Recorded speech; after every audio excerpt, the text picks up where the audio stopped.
First practice in Austria, and there were a few fresh faces taking part in the first session of the weekend. F2 drivers Alex Dunn and Dino Beganovic took the places of Lando Norris and Charles Leclerc, respectively.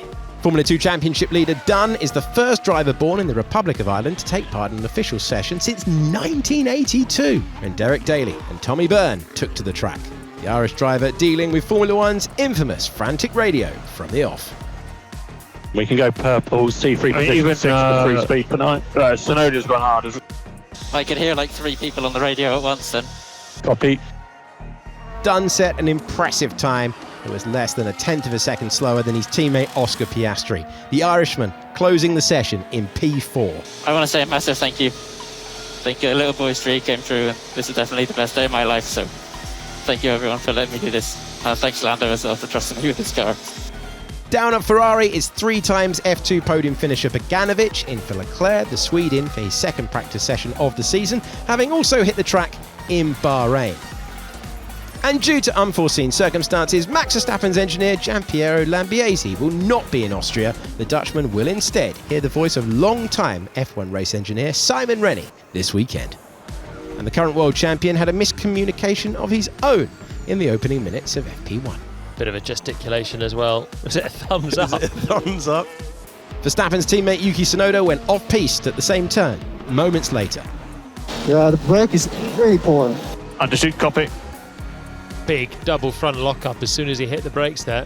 A few bumps in towards turn 3, difficult uphill braking zone, and there we go. Massive puff of smoke off both the front right and front left. Fresh from his maiden Formula 1 podium in Canada and finishing his exams, Andrea Kimi Antonelli experienced the Red Bull Ring for the first time as an F1 driver, and the Italian was struggling for grip in his Mercedes. I'm struggling with the front locking. Copy. Yeah, we can see something that we can sort for that. And it was teammate George Russell who set the fastest lap of the session, a 1:05.542. It was less than a tenth of a second faster than Red Bull Ring maestro Verstappen in P2. Fresh from his first points finishes of 2025, Fernando Alonso's Austria weekend started with a spin, the Spaniard using all of his experience to keep the car out of the barriers. Okay, that was the worst outlap we can do. Good to do it in FP1. Okay, copy. So no tyre temps for Alonso, and you can see how close that barrier is as well on the outside.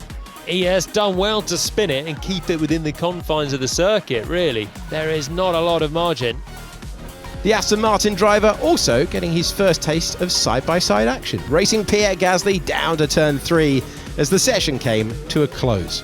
Elsewhere, both Haas cars crossed the limits at turn 1, Ollie Behrman locking a front left but continuing without problem. Behrman just opening up the corner for turn 1, trying to widen the racing line and finding a lack of grip, and he's another one struggling on the brakes. Before Esteban Ocon did the same thing, choosing to use the escape road at turn 1. Alex Albon also went beyond the boundaries on the exit of turn 9, the Williams driver recovering to set the 7th fastest time in the session. Russell leads the way from Verstappen, Piastri and Dunn. P5 for Pierre Gasly from Gabriel Bortoleto, Albon, Sainz, Hamilton and Hadjar.